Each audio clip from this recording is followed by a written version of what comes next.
esta epístola, hermosa epístola diría yo, de la fe en acción.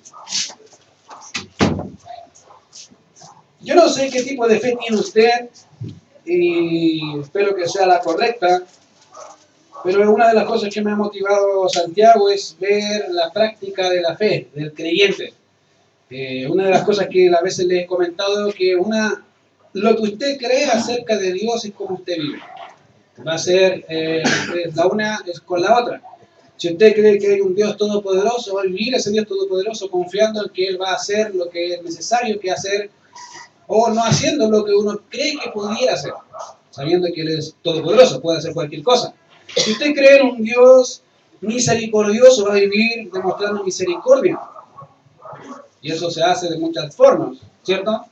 Si usted cree en un Dios soberano, va a vivir ese Dios soberano. ¿Qué significa? Bueno, tiene que ver con un Dios que gobierna todo y que nada se escapa de su control. No sé si eso te gusta, pero es así y vas a vivir así. Ahora, Santiago nos ha motivado a ver la práctica de la fe del creyente, obviamente motivado en una fe correcta. ¿Qué es lo que Dios quiere del creyente? ¿Cómo quiere que vivamos?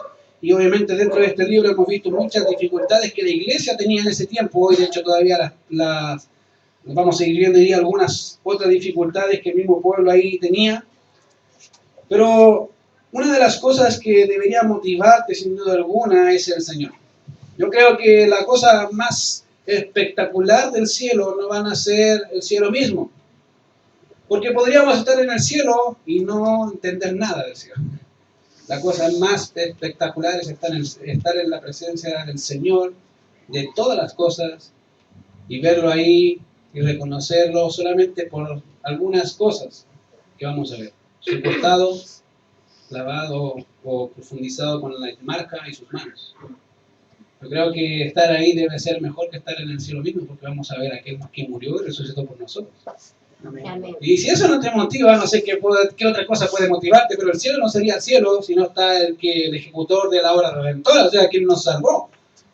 Y eso debería motivar tu corazón. Ahora, una de las cosas que a veces nos ha pasado, no sé si te ha pasado a ti alguna vez, cuando eras niño, es que tus padres te prometían cosas. A mí me decían, te vamos a comprar si te portas bien, porque me portaba medio mal. Si te portas bien, vamos a hacer esto. O decían, si pasas de curso, vamos a regalarte algo que tú quieres. Generalmente pasaba el tiempo y dice, oh, qué lindo, me gusta el regalo y que uno quiere saber. O algunos ya sabían el regalo, la respuesta, otros no tenían ni idea, pero la expectación que pasa y que sucede en el corazón de un niño o a un adulto también, a un joven, es que, ¿qué será? El que no sabe y el que sabe que anhela poder obtener eso. Y no sé si alguna vez te pasó que llegó el momento y nunca te lo dieron. Es lamentable, pero es una realidad que muchos de los que estamos aquí pasaron, que estamos regalados, pero nunca llegó eso, dice, y nunca llegó, y todavía espera la muñeca o el juguete, y dice, y nunca llegó el juguete. Bueno, podemos confiar, obviamente, uno confía en sus padres, confía en todo lo que ellos quieren hacer, pero no podemos negar que las circunstancias a veces no son favorables, pero podemos confiar en un Dios que controla todas las circunstancias y que todo lo que promete, Él lo cumple. Y eso, con mayor razón, debería llevarnos a regocijarnos en quién es Dios. Ahora, queridos, una de las cosas de la vida cristiana no solamente tienen que ver con cómo vivimos la fe, sino qué hacemos en medio de momentos difíciles. La semana pasada estuvimos hablando de cómo los hombres ahí, hermanos, habían sido en alguna medida perseguidos por su fe y no se le estaban pagando lo que correspondía, y hablamos un poco del maltrato que los ricos hacían hacia los pobres, no pagando, no dándole lo que correspondía. Y de alguna manera los hermanos estaban teniendo un grado de persecución ahí, y les comentaba que generalmente a la gente no le gusta escuchar esa palabra porque entiende que persecución tiene que ver con sufrimiento. Ahora, déjame decirte que una de las cosas que la Biblia dice sobre eso es que es parte de tu vida y debería ser parte de tu vida en cada área. ¿Qué significa? Fíjate que el mismo Pablo, hablando a los romanos, en el capítulo 8, verso 18, dice, pues tengo por cierto que las aflicciones del tiempo presente no son comparables con la gloria venidera que en nosotros ha de manifestarse. Por lo tanto, dice, mira, si hoy sufro, no importa porque lo que me espera es mucho mejor. Esa era su esperanza, y Pablo lo entendía muy bien. De hecho también se lo dice a los Corintios, de 2 Corintios capítulo 4, versos 17 y 18, dice, porque Esta leve tribulación momentánea produce en nosotros un cada vez más excelente y eterno peso de gloria. No mirando nosotros las cosas que se ven, sino las que no se ven. Pues las cosas que se ven son temporales, pasan, son pasajeras, pero las que no se ven son eternas. ¿Te fijas? Básicamente Pablo una y otra vez recuerda algo que lo motiva, la gloria. Y querido, si quieres llegar a la gloria, tienes que llevar cruz. Si el Señor del cielo, de los cielos y de la tierra llevó la cruz para llegar a la gloria, no creas que tú no vas a hacer lo mismo. Es parte de la vida cargar la cruz. Fíjate que Pedro también entendiendo esta realidad dice a los hermanos, dice, lo cual vosotros os alegráis. Aunque ahora por un poco de tiempo, si es necesario, tengáis que ser afligidos en diversas pruebas, para que sometida a prueba vuestra fe, y mucho más preciosa que el oro, el cual aunque perecedero se prueba con fuego, sea hallada en alabanza, gloria y honra cuando sea manifestado Jesucristo. Y él dice, mira, vamos, si bien están pasando un momento difícil por un momento, pero viene algo mejor. Y eso, querido, es la esperanza que todo hijo de Dios tiene. Todo creyente verdadero debe esperar al Señor. Yo no sé si tú lo esperas, pero hay algunas cosas interesantes que deberías saber, deberías esperarlo. Todos los creyentes deberían entender que el Señor, todo lo que promete, Él lo cumple. De hecho, los mismos ángeles, antes que el Señor ascendiera al cielo, les dijeron a los apóstoles, este mismo que habéis visto ir al cielo, descenderá. Va a volver. Así que no se aflijan, no se angustien. Él está con ustedes y va a prometer, todo lo que Él prometió lo va a cumplir y Él mismo lo dijo. Voy pues a preparar lugar para vosotros.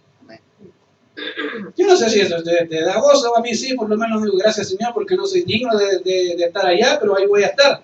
No por mí, sino por ti. Tú lo prometiste y tú lo cumplirás. Ahora, ¿qué podemos hacer en medio de una generación que oprima al Hijo de Dios, que lo persigue, que trata de hacer la vida imposible? ¿Qué harías en esas circunstancias? ¿Qué podrías hacer cuando ves que todas las cosas no están a tu favor y que la gente más y más está persiguiendo el cristianismo? ¿Qué harías? Fíjate que muchas veces hemos escuchado la ilustración, no sé si lo has escuchado, yo lo he escuchado un montón de veces. ¿Qué pasaría si entra un hombre acá, dice, todos los hijos de Dios que quieran morir hoy, párense? ¿Te pararías? ¿O te quedarías sentado diciendo, no, prefiero esperar? En otras palabras, le estás diciendo al Señor, Señor, no me interesa, prefiero mi vida que morir. ¿Pero tú te pararías? ¿O te quedarías sentado? Buena pregunta. Y quiero llevarte a pensar en eso. ¿Por qué? Porque te vas a dar cuenta que estás todavía pensando acá, en este mundo. Y no quiere decir que es malo pensar en el mundo lo que debemos hacer en este mundo, porque es correcto pensarlo, pero estamos más afanados de las cosas que hay que hacer acá que en lo que Dios quiere que yo haga acá. Tengo tantos planes, tantos proyectos que cumplir, que en alguna medida, fíjate que como habíamos hablado ya la semana anterior, no importan los planes de Dios, aunque el plan de Dios sea que yo muera. No, prefiero que mi plan sea mejor, prefiero la vida. Pero ¿qué harías?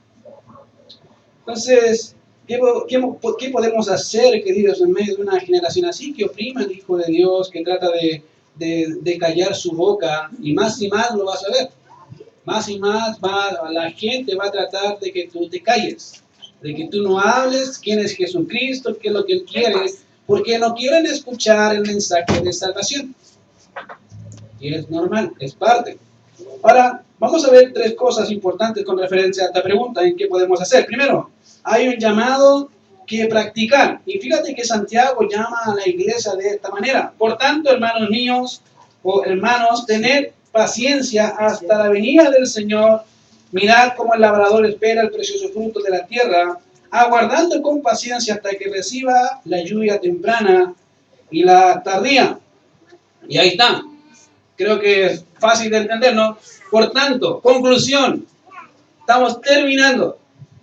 Si tú has pasado momentos difíciles, bueno, hay una conclusión de todo esto y la conclusión es, básicamente, te exhorta y te anima al mismo apóstol aquí a tener paciencia. ¿Qué virtud más impresionante? No sé si tú tienes paciencia, pero deberías tenerla. y el Señor se va a encargar de que la tengas, por si acaso. Si me dice, no, yo que no soy muy paciente, bueno, Dios va a ayudarte con eso, aunque no quieras. ¿Ya? Entonces, fíjate que es parte, dice el mismo apóstol, dice, tener paciencia. Si hay una manera de concluir, yo creo que espectacular de todo lo que el mismo apóstol ha dicho, es eso, es básicamente esa palabra, tener paciencia, porque Dios va a dar el pago a su tiempo. Dios va a recompensar o castigar a su tiempo. Dios va a ver la aflicción de su pueblo. Dios está ahí mirando todos los días. Y por eso creo que es importante, es una conclusión maravillosa, decir, mira, si bien la realidad del pueblo de Dios fue esa, en que no se le ha dado lo que corresponde, han sufrido muchas veces por los ricos, han sido oprimidos muchas veces por ellos, bueno, hay una conclusión, ¿cuál? Dios va a dar el pago, Dios está ahí. Y por eso creo que por tanto, esa conclusión es magnífica. Y si pudiéramos ver de una perspectiva diferente, podríamos pensar en la prosperidad de los ricos. Fíjate que no sé si alguna vez te ha pasado, que has pensado cómo viven. ¿Has pensado cómo viven los ricos? Yo dice, me gustaría. Un día así, ¿o no? Y fíjate que yo creo que muchos hemos pensado algo así. Cómo viven. Y creo que, y la Biblia habla de un hombre que pensó exactamente lo mismo. Fíjate que Asaf en el Salmo 73 lo supo muy bien y dijo básicamente, y fue muy honesto al decirnos que tuvo envidia de los ricos. Tuvo envidia de aquellos que prosperaban y prosperían, y él afligido, sirviendo al Señor ahí, y ver cómo los ricos prosperaban en sus negocios, aunque estaban ahí con Dios. No le importa a Dios. Dios dice, tuve envidia. Amén. Porque no tienen dolor de su trabajo, no se preocupan por cosas de las que típicamente no se preocupan, tienen plata. Y él dice, tuve envidia. Y fíjate que fue bien honesto al decirlo, básicamente ver la vida arrogante de aquellos que viven en prosperidad. Y él también no solamente asumió y reconoció que tuvo envidia, sino que también reconoció que a pesar de eso pudo ver el fin. ¿Cuál es la conclusión? Pues, ¿qué pasaba con ellos? Y él mismo dijo en el Salmo 73, 18, ciertamente los has puesto en deslizaderos, en asolamiento los harás caer. Entonces yo pude entender cuál es el fin. Pude recapacitar, pude volverme a ti, Señor, y reconocer, si bien tienen muchos bienes en este mundo, pero tiene un fin. Y él dice, ahí están, van a estar ahí. Y lo mismo que dice Santiago en el capítulo 5, verso 1, vamos ahora ricos, llorad y aullad por las miserias que os vendrán. Básicamente, mira, vienen miserias. Puedes vivir como quieras en este mundo, pero vienen miserias. Como para el creyente vienen recompensas. Ahora, eso diría que por eso creo que por tanto ahí es muy, muy importante, porque ellos también tendrán su paga, nosotros también. De manera que nos anima, nos exhorta a tener paciencia, a poner en práctica este ejercicio de piedad y de dependencia del Señor. Pero, ¿cuánto nos cuesta ser pacientes? Yo no sé si tú reconoces si eres paciente o no, pero ¿cuánto cuesta ser así? ¿O no? Amén. No soy el único que le cuesta ser paciente. Amén. Yo he tenido la práctica de contar no hasta 1000, depende de la persona. Cuando yo que cuento hasta 1000 y no, ya, Señor, voy a contar hasta 10.000, a ver qué pasa. Ya, 10.000. Bueno, paciencia. Y nos cuesta, querido, y cuán difícil, cómo nos es difícil poner en práctica esta simple palabra en nuestras vidas. Ser paciente. Y de hecho, no es natural, querido, ser paciente. ¿Tú sabías que en la vida de una persona natural no es normal ser paciente? ¿Por qué? Porque la paciencia es un fruto del Espíritu. Más el fruto del Espíritu es amor, gozo, paz, paciencia. La única forma que tú no puedes ser paciente es siendo lleno del Espíritu. Básicamente, llenar tu vida con Biblia y que ella sea tu manantial. Que ella sea tu reposo, que ella sea tu sustento, que ella sea realmente una frescura en tu ser que puedas estar constantemente acudiendo ahí por agua. Es la única forma en que tú puedes ser paciente. Si no sabes lo impaciente que estamos aquí, si no sabías cómo ser paciente, bueno, llena tu cántaro con agua. Llena tu vida con palabra de Dios. Es la mejor forma. Y si ¿cómo se hace eso? Lea la Biblia. No sé qué más decirte. Lea la Biblia, mastique la Biblia, medite la Biblia, que todo lo que sea en tu vida sea Biblia. Es lo mejor. Y fíjate que una de las cosas que he visto muchas veces y he leído de antiguos personas ya que han pasado por este proceso, muchos de ellos tenían una práctica que hoy se ha dejado. ¿Cuál es? Meditar en una escritura. Yo veo muchos hombres hermanos, muy dotados por el Señor que dice, yo hacía esto, ¿qué hacía? Meditaba en la escritura. Todo el día pensaba qué quiere decir Dios con esto, cómo lo hago, cómo se ve, qué es lo que quiso decir, por qué está ahí. Hoy con suerte decimos, ahí está, listo. Pues no masticamos la comida, la tragamos. Bueno, si quieres una forma rápida de verlo, lee Biblia, mastícala, disfrútala y cómela. Ahora, como les digo, esas palabras, esa simple palabra nos cuesta porque no es natural en nosotros hacerlo. Ahora, para entenderlo mejor, la palabra paciencia es una palabra que otros contextos, que en otras partes de la Biblia podríamos decirlo como la capacidad de soportar las aflicciones. Eso significa paciencia. Longanimidad, que es muy parecido a paciencia, tiene que ver con la capacidad de soportar a las personas. Paciencia, circunstancias. Longanimidad, personas. Ahora, yo no sé cuál de las dos cuesta más, yo creo que las dos cuestan igual. A veces dice, esta persona me mata a todo el mundo. Llego ahí, murió. Ya estoy grande, Señor, llévatelo, por favor, llévatelo. O circunstancias. Ahora, lo interesante de esta palabra es que si bien muchas tienen que ver con las circunstancias, aquí está en un contexto de personas. En primera instancia está hablando de las circunstancias de la vida, dice, vea, tener paciencia, y es una orden, no es algo, y si no lo tienes, empieza a tener paciencia. Y esa es la idea. El texto está diciendo básicamente, mira, aquellos que son impacientes y que no han soportado las dificultades de la vida, empieza a ejercitar paciencia, ¿cierto? Empieza a tranquilizarte, empieza a mirar a Cristo. Míralo a Él, disfrútalo a Él, y es lo mejor. Por eso la idea de tener paciencia ahí tiene que ver básicamente con ver al Señor constantemente, de soportar los momentos difíciles. Y si vivimos así, querido, todo enojo va a disiparse y se apaga y se espera triunfante a aquel que murió y resucitó por nosotros. No va a haber problema. ¿Por qué? Porque los estamos mirando a Él. Fíjate que el problema de Pedro cuando se hundió no fue que se hundió, fue que dejó de mirar a Cristo. ¿Te acuerdas? Él le dijo, Señor, manda que yo vaya donde tú estás. Y él dijo, ven. Y la escritura nos dice que él dice que se para en el mar y empieza a caminar por el mar. Yo creo que yo lo creo muy valiente a Pedro. Dice, el único que se atrevió a decir, ¿puedo ir? Ven. Pero dice que al ver la lluvia, la tormenta moverse, tuvo miedo. Sacó su mirada de aquel que tenía el control soberano del todo y empezó a mirar las circunstancias.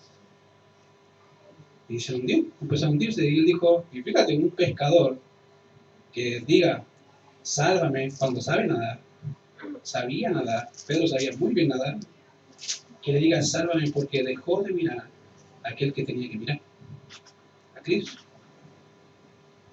Fíjate que con cuánta facilidad dejamos de mirar a Cristo. Empezamos a ver las circunstancias, qué pasa, por qué sucede, y empezamos a pegarnos, como diría yo, cabezazos, tratando de resolver la vida, y dejamos de mirar a aquel que la tiene todo bajo su control.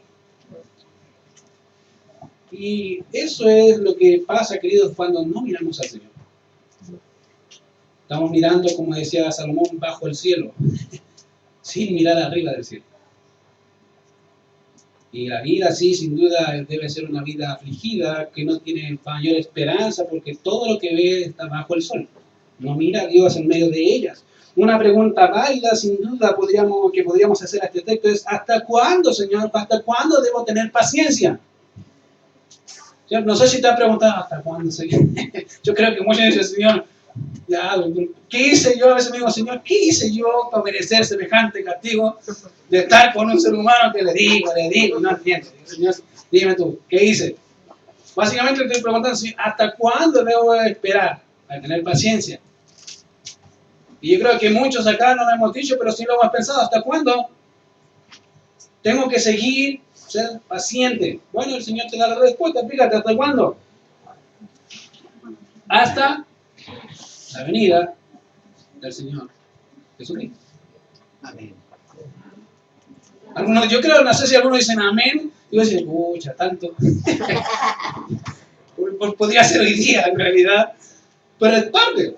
Bueno, hasta que el Señor venga, y sin duda esa es la esperanza que tenemos, hasta que el Rey de Justicia haga justicia, hasta que Él ponga a todos sus enemigos bajo el estrado de sus pies. Hasta ahí, Él va a hacer justicia. Amén. Y mira qué impresionante ver eso, porque obviamente esa debería ser nuestra esperanza, ver al Señor ahí, hasta ese día. Como te digo, no sé si te alienta, algunos dirían, pucha, Señor, ven hoy, Señor Jesús, para dejarme sufrir. Pero en realidad eso es lo que nos está impulsando el apóstol. Y como les digo, una pregunta podría ser, ¿cuál debería ser entonces nuestra actitud en medio de esta espera? Y yo he visto muchos esperas. Yo creo que hay personas que entienden en la espera y se ponen de diferentes formas. Una de ellas fue Saúl. No sé si recuerdas a Saúl, que el Señor le dijo por medio del profeta Samuel, le dijo, oye, mira, vamos a juntarnos en tal lado y yo voy a ofrecer el sacrificio. Ok, Saúl con toda su gente ahí empezó a ver que la gente empezó a desistir, empezó a irse y él se desesperó, tomó cabritos, sacrificó algo que no tenía que hacer, no era su labor y pecó. Se desesperan. No sé si te ha pasado, cuando estás en momentos críticos, una de las reacciones es desesperarse. ¿Qué hago? ¿Qué hago? ¿Qué hago? Que empieza a pegarse cabezazo y después ve todas las chorreras de sangre y de acontecimientos. ¿Qué pasó? Es que no esperé. Querido, Dios nunca llega tarde. Amén. Dios siempre va a llegar en el momento justo. Amén. Siempre. Y fíjate que eso es lo que dice acá. Dice, básicamente, tengan paciencia y esperen al Señor. Y esa va a ser una de las formas en que vas a ver cómo el Señor obra, no solamente en las circunstancias, sino en tu corazón. Y tú podrías decir, pero Señor, ¿hasta cuándo? Bueno, hasta que el Señor venga. ¿Cuándo? Puede ser hoy. Ya, gracias, se nota que lo esperan. Amén. Puede ser hoy, puede ser mañana. Se nota que lo esperamos mucho, nos encanta eso, pero fíjate, en realidad eso es lo que el Señor nos dice hasta la venida del Señor. ¿Cuál debería ser nuestra actitud, como él decía, en medio de eso? Ya vimos un ejemplo de una actitud de ponerse impaciente, y hay otros que se relajan. ¿Va a venir? ¿Cuándo? No sé, como nadie sabe, me quedo aquí sentado, tranquilo, nada me molesta. Al otro extremo, demasiados pacifistas. Algo interesante que me ha llamado siempre la atención del Señor, querido, es que Dios nunca trabaja con alguien que no está haciendo nada. Dios siempre ocupa personas trabajadoras. Fíjate cómo llamó a Pedro, Juan, Jacobo. Estaban trabajando en el mar. ¿Cómo llamó al apóstol Pablo? Bueno, haciendo su labor como judío ortodoxo de perseguir a la iglesia. ¿Cómo llamó a muchos profetas? Así haciendo la obra. ¿Cómo llamó al gran Moisés? Bueno, en medio del pastoreo, ¿no? Dios ocupa gente así. No ocupa gente desocupada, querido. Yo a veces pienso, Señor, los hermanos entenderán ese principio que Dios no ocupa gente desocupada. Dios siempre ocupa gente ocupada. Y los saca y los llama y dice, mira, tú vas a hacer eso. Dios siempre lo hace así. Y qué interesante notar, porque el mismo Señor dice, básicamente, cuál es la actitud. Pueden ser personas muy pacíficas o desesperadas. La actitud correcta es la que dice acá. ¿Cuál es? Mira lo que dice el texto. Mirad cómo el labrador espera el precioso fruto de la tierra, aguardando con paciencia hasta que recibe la lluvia temprana y la tardía. Y creo que es muy gráfico eso del ejemplo, y como buen judío, maestro, siempre ponen ejemplos. Si no lo entiendes, ahí está el ejemplo. ¿Cómo debo esperar? Bueno, como un hombre que trabaja la tierra. Hoy en día, no sé si tú antes veías, había un programa que se llamaba Tierra Adentro, siempre mostraban agricultores, ganaderos, ¿cierto? Y hoy todavía con otros nombres vemos ese trabajo tan impresionante, ¿cierto? Y gráfico a la vez. Sin duda podemos ver esta figura, podemos ver lo que Santiago está tratando de transmitir, o como un labrador trabaja la tierra, la prepara, la cuida, ¿cierto? Le saca la maleza para que el fruto pueda producirse con rectitud, le coloca muchas cosas para que pueda producir bien, ¿cierto? Abono y entre otras cosas más. Ese es el trabajo, ¿cierto? Y lo hace y uno dice, wow, qué lindo, a veces vemos las frutas, las del oye, qué impresionante. Sí, impresionante, hay algo que no maneja el tiempo. ¿Qué hace un agricultor si no llueve? Buena pregunta, ¿no? Y eso es lo gráfico de acá. Fíjate que el mismo apóstol dice, mirad cómo el labrador espera el precioso fruto. Él preparó, él trabajó, echó la semilla, cerró todo y ahora a esperar. Y uno dice, y uno ve, como normalmente siempre vemos al final del trabajo de la tierra, ¡oh, qué lindo los tomates! Sí, pero él tuvo que esperar alto tiempo para que eso produciera. Fue paciente. Fíjate que James Robb en su comentario dice lo siguiente: la lluvia temprana normalmente comienza en Palestina a fines de octubre o principios de noviembre y es esperada con ansias porque, siendo necesaria para la germinación de la semilla, es la señal para la siembra. En la primavera, la maltratación del grano depende de la lluvia tardía. Los chubascos ligeros caen en abril y mayo. Sin estos, ni aun las fuertes lluvias del invierno impedirán el fracaso de la cosecha. De modo que el labrador está ansioso y tiene que mostrar básicamente paciencia hasta que estos necesarios dones del cielo sean asegurados. ¿Qué va a hacer el granjero si se desespera? No puede hacer nada porque tiene que esperar que Dios mande ayuda. ¿No? Amén. Y fíjate, podríamos ver dos agricultores, aunque yo nunca he visto un agricultor de esta condición, pero podría haber alguno que diga, no llovió, siempre no dice nada, no hay lluvia, se murió toda la cosecha. Y de hecho han habido casos que sí, pero en general siempre él mira con un punto de esperanza. Vaya, vaya. Y espera en la promesa de Dios de que va a producir lluvia para que lo que se plantó produzca fruto abundante. La única cosa segura que tiene es que Dios es bueno y fiel. Él va a cumplir. Por eso te digo que el gráfico fue Santiago, decir, mira un ejemplo. El granjero trabaja, prepara, pero él no puede hacer que las cosas produzcan. Es paciente en eso.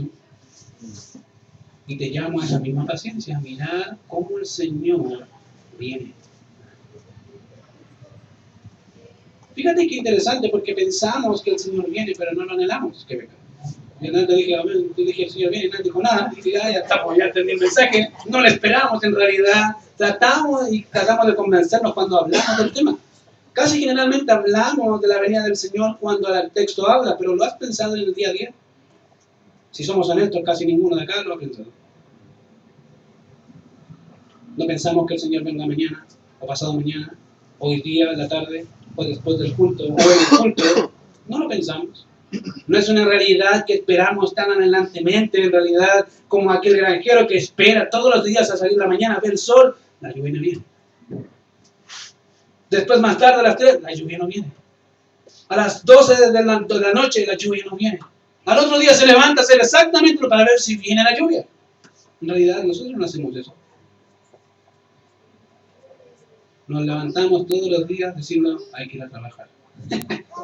No sé si te pasa, pero cuando yo trabajaba, porque no he encontrado trabajo, lo primero que hacía, hay que ir a trabajar, a levantarse, a producir, porque para eso me pagan. Casi nunca pensé o pensamos, hoy pues el Señor puede venir el Señor, como lo espero. Por eso digo que es una realidad que no pensamos mucho y que en realidad no le tomamos el peso tampoco de lo que dijo Él. Voy y vuelvo. Vuelvo pronto. ¿Te das cuenta que en realidad no tomamos en serio las palabras del Señor? De que Él dice, voy a venir. En realidad pasa a ser como un cliché, una frase linda en los medios de los cultos, pero querido, es una realidad que el Señor prometió y la va a cumplir. ¿Cuándo? Cuando Él quiera. Nadie sabe el día ni la hora, pero Él viene. ¿De que viene? Como dicen los hermanos pentecostales, ¿de que viene? Viene. ¿De que lo esperamos? No mucho, pero viene. Querido, mira, básicamente el ejemplo que Santiago nos da es tener paciencia como este granjero. Otra cosa que podemos hacer para poder ver o cómo vivir en un mundo en que oprime al creyente es una relación de paciencia. Fíjate que el texto dice en el verso 8, tened también, vuelvo a introducir algo, tengan, ya una cosa que tienen que es tener paciencia porque el Señor viene. Él va a pagar, Él va a dar el fruto a su tiempo, pero también deben tener paciencia los unos con los otros. Y yo creo que la parte fácil para nosotros es pensar de que Cristo viene, pero tratar al hermano no. Dice, ya, Señor, ¿por qué no cambiamos del tema? Tener paciencia los unos con los otros, de manera que podemos ver dos actitudes del labrador. Una es la esperanza de recibir la lluvia, de ser pacientes porque el Señor viene, y la otra es tener paciencia para poder vivir sabiamente los hermanos. Tenemos paciencia de muchas formas, y esa es la misma característica, tener y saber soportar a los hermanos. Queridos, cada hombre y cada mujer en el mundo es un mundo diferente, un mini mundo diferente, con problemas, con circunstancias, con situaciones. ¿Lo entiendes, cierto? Amén. Bueno, si lo entiendes, debería entender que no todos pensamos igual, no todos somos del mismo porte, gracias a Dios, no somos igual el uno con el otro. Pero hay algo que nos une, que es Cristo. Y ahí deberíamos marchar todos. Si Él fue capaz y es capaz todos los días de soportar nuestros pecados, nuestra maldad y ser paciente. Yo a veces me sorprende, Señor, que eres paciente, yo lo hubiese cortado hace rato, la hago cortita. Pero veo al Señor la paciencia, cómo Él soporta aún a los incrédulos en su maldad. Cuánto más los hijos de Dios deberían reflejar el carácter de Dios, ¿no? Ser pacientes los unos con los otros. Y afirmad vuestros corazones. Ahora, la idea de afirmar es una metáfora, ¿ya? Y puede ser traducida como confirmar, afianzar o hacer estable el corazón. Lo cual implica que el creyente no solo debe vivir esperando la venida del Señor, sino que esta venida debe estar acompañada de una fortaleza espiritual y valentía, lo cual se tiene teniendo comunión constante con el Señor. Eso significa que en vez de estar agobiados, impacientes por las circunstancias de la vida, deberíamos tener un corazón confiado y estable, un corazón realmente dispuesto a servir, con la razón por la cual podemos tener esta estabilidad y firmeza, porque el Señor viene. ¿Cómo no vamos a tener un corazón estable sin considerar las consecuencias o las circunstancias? Porque Cristo viene, se acabó. Fíjate que si viviéramos así sería mucho más llevadero cualquier aflicción. El día miércoles les compartí a los hermanos un tratado, un folleto que hace mucho tiempo leí, que se llamaba El SIDA me salvó la vida. ¿Ah? Buen título. Decía, ¿pero por qué? Porque era un hombre realmente que su vida la vivió desenfrenadamente, no consideraba a Dios hasta que supo que tenía SIDA. Sus días estaban contados y entendió que Dios quería algo para él. Desde ese momento empezó a servir a Dios. Por eso dijo, ¿el SIDA me salvó? Sí, tú decías, pero ¿a dónde te salvó? No aquí ya estoy condenado, estoy llevando las consecuencias de mi pecado, mi maldad, pero tengo una vida de venidera que ahí me salvó y ahí estamos bien. Querido, tú puedes vivir como sea acá. La cosa es si estás seguro allá. ¿Tu nombre está escrito en el libro de la vida? ¿Estás seguro que te vas con él? O como pasa en algunas películas de ciencia ficción, habla del arrebatamiento y todas esas cosas, ¿va a ser siempre el pastor el que se queda? ¿Está aplicado? Siempre se queda. Gracias. Oh, van a ser algunos hermanos, ahí está. Oh, ¿estás seguro que te vas? ¿Estás seguro que estás con él? Tú puedes decir, yo le conozco, la pregunta, ¿y él te conoce a ti? ¿Cómo soy? No me preguntes. Fíjate que él dice básicamente, firmad vuestros corazones, que en realidad tiene que ver con la valentía y la fortaleza espiritual que solamente Dios da. ¿Cómo? Relación constante con el Señor, ¿no? La única forma que tú puedes tener fortaleza espiritual es comunión constante. ¿No fue eso lo que vemos con Moisés después de 40 días? Cómo bajó del monte y viene y dice, la gente lo vio y dice, tápate, cúbrete, porque la gloria de Dios resplandecía en su rostro. Porque decía, bueno, para mí es normal. Para él era normal, para la gente no. ¿Cuánto nos falta por estar ahí en ese monte, ¿no? Con el Señor? Cómo Él transforma nuestras vidas, diciendo, Señor, cada día más quiero ser más como tú, quiero reflejar esa luz en realidad en este mundo, de tal manera que la gente al verme pueda verte a ti y te glorifiquen a ti. Pero nos falta porque no tenemos una mirada puesta en Jesús. En realidad nuestra mirada está puesta en muchos problemas, circunstancias, pero no en Cristo. Y ahí donde uno empieza a ahogarse sin darse cuenta. Afirmad vuestros corazones. La razón de esto es porque la venida del Señor está cerca y esta es nuestra mayor y más fuerte razón porque el Señor viene. Ahora fíjate que una traducción mejor de eso, de que el Señor, la venida del Señor está cerca, es esta, porque la venida del Señor se ha acercado. En realidad esa es la traducción real. Dice, ¿cómo? ¿Sí? Para cualquier apóstol y discípulo entender eso era algo real. No es que Él viene, Él ya está viniendo hace rato. ¿Se fijan la diferencia? Cuando vemos la cosa de esta perspectiva, diciendo el Señor viene y no que Él ya está viniendo, actuamos diferente. Porque cuando dice el Señor viene, viene, ¿cierto? Y nos relajamos o nos desesperamos.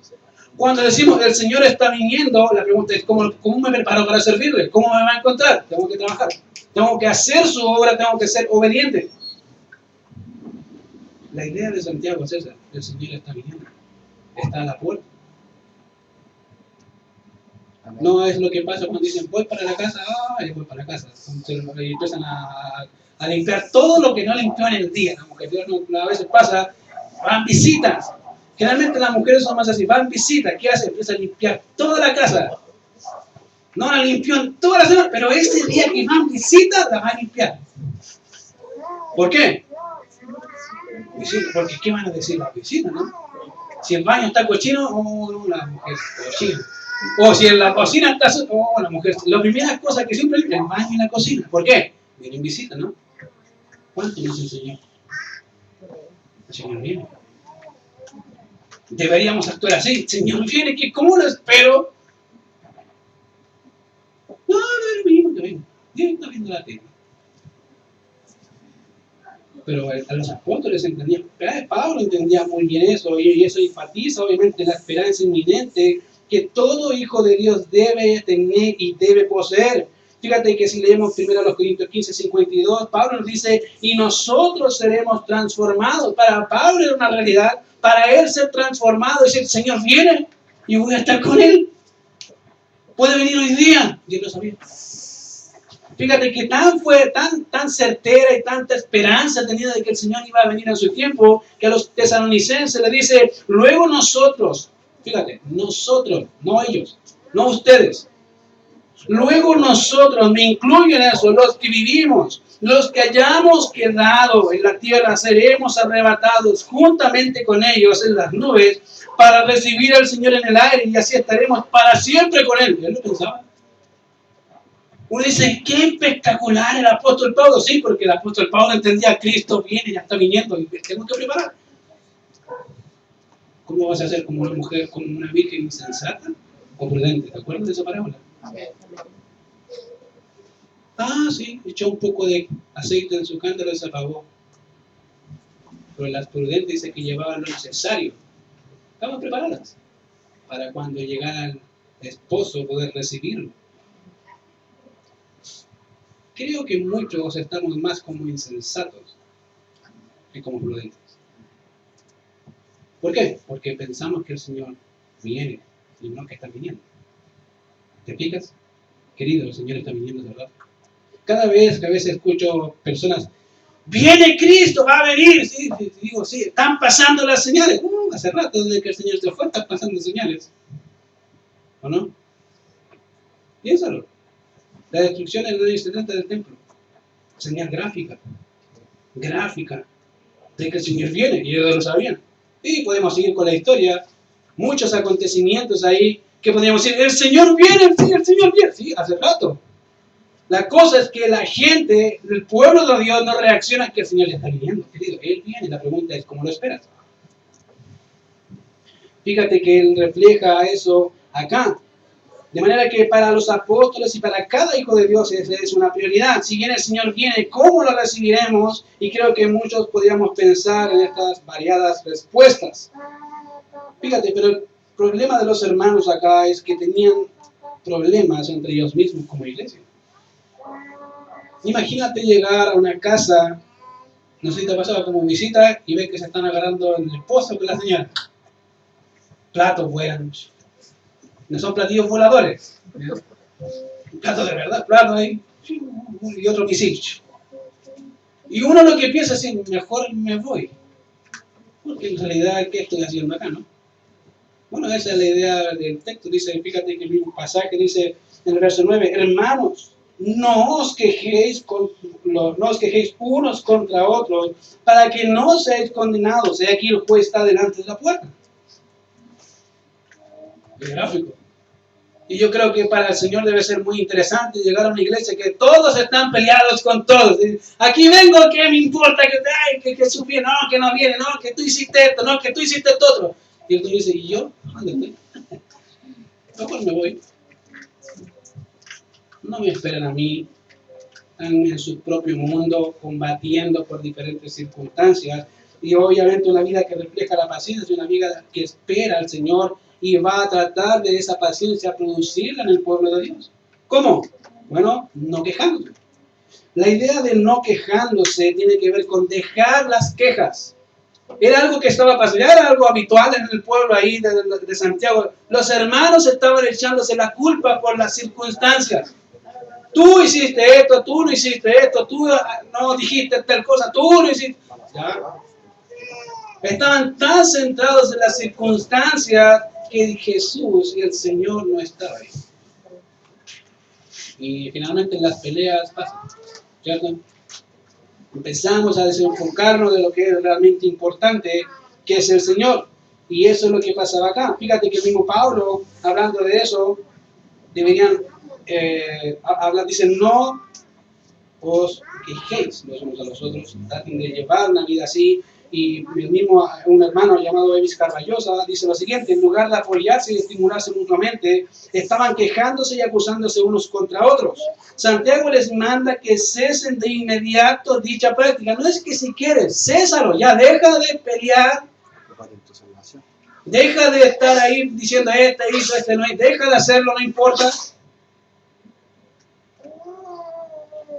El problema es que esta actitud se había expandido a la iglesia hasta el punto en que probablemente se echaban la culpa unos a otros por los problemas, por las circunstancias y su forma de enfrentarlos, quejándose unos contra otros. Muy interesante. No sé si te ha pasado, pero en vez de solucionar el problema hay quejas. Casi siempre escucho eso.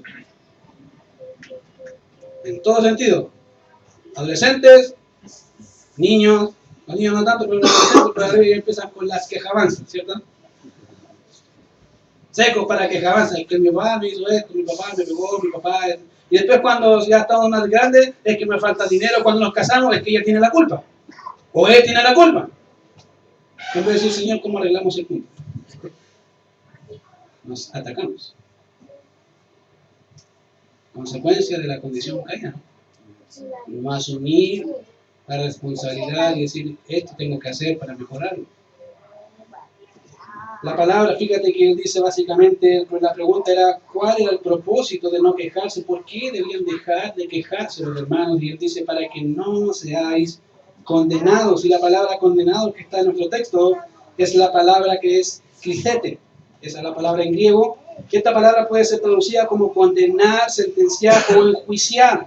Y en este sentido tienen dos connotaciones, ¿ya? Esa palabra de sentenciar. Puede ser la sentencia o puede ser la ejecución del veredicto. Puede tener esas dos connotaciones. Yo te sentencio o te ejecuto. Aquí tienes las dos.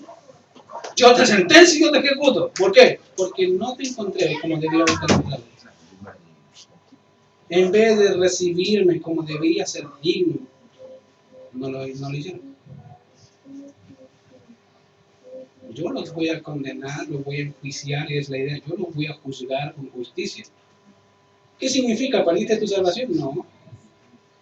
Pero fíjate que Corintios, Pablo hablando de los Corintios, le habla algo muy interesante. Dice, de manera que, dice, porque es necesario que todos nosotros comparezcamos ante el tribunal de Cristo para que cada uno reciba según lo que haya hecho.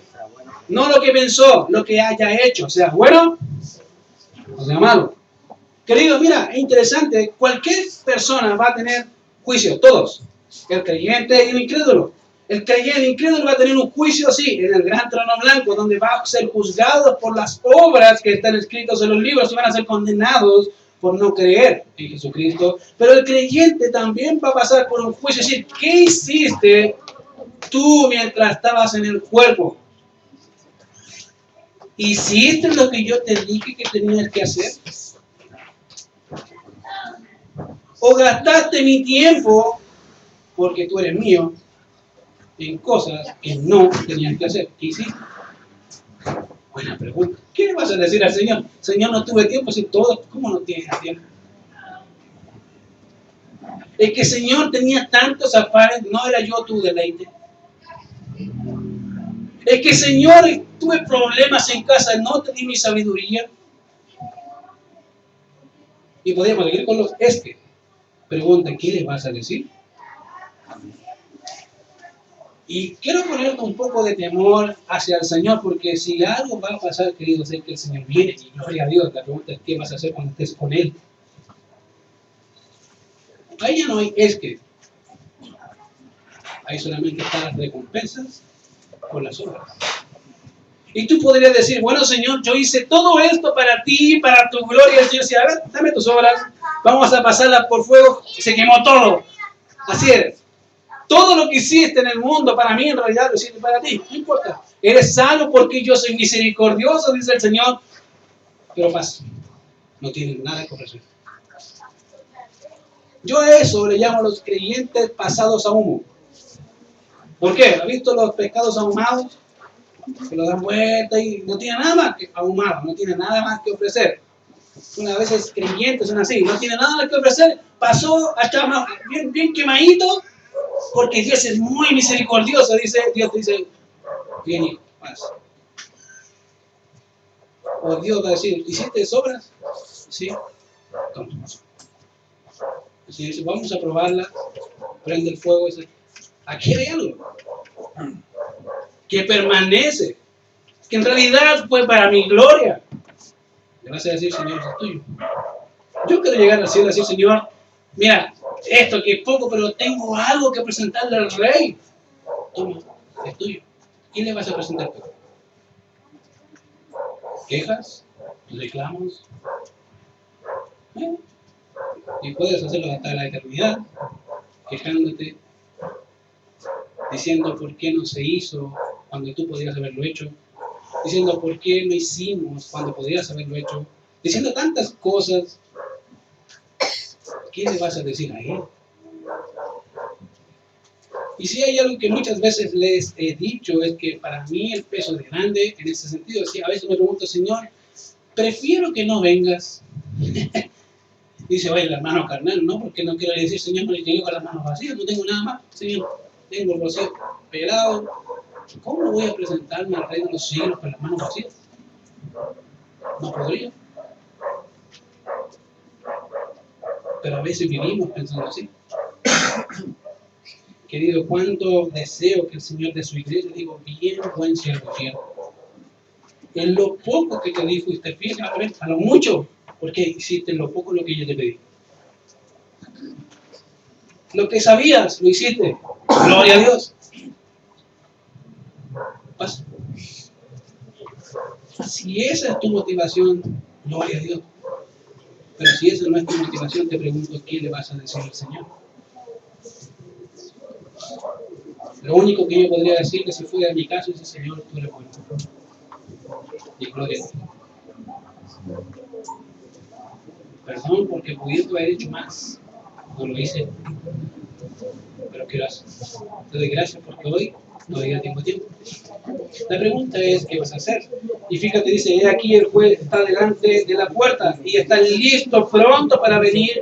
Por lo tanto, debemos esperar con paciencia, sabiendo que Él dará el pago a cada uno, entendiendo que Él es el juez de toda la tierra, comprendiendo que Él es Señor y viene, y podríamos decir como Juan dice, ven, Señor Jesús, también. Vamos a orar. Señor, te damos gracias por este tiempo y gracias por tu palabra, por recordarnos que tú vienes, Señor. Y en realidad tú ya estás viniendo hace tiempo. Tú dijiste, muy pronto, Señor, y queremos y anhelamos esa venida. Porque en realidad, Señor, nuestras vidas no lo hacemos. Señor, si nuestras vidas pensaran más en eso, Señor, yo sé que muchos de los que estamos acá viviríamos, Señor, de forma diferente. Pensando, Señor, en que tú vienes ya. ¿Cómo presentarnos delante de ti, Señor? ¿Cómo podríamos delante de ti presentarnos con manos vacías? Cuando tú nos has dado todos los medios, Señor, para glorificarte a ti. Señor, perdónanos por ser pasivos. Por pensar, Señor, que tú vas a venir, pero tan lejano en nuestras vidas, Señor. Tan distante. Y no como tus siervos, los apóstoles, pensamos, Señor, que tú ya vienes, ya. Permítanos vivir así. Sabiendo que tú vienes hoy. Que tú vienes mañana. Señor, te alabamos por eso, porque tú eres fiel a tus promesas. Y porque podemos estar seguros, Señor, en tus brazos para la eternidad. Y Cristo Jesús oramos. Amén.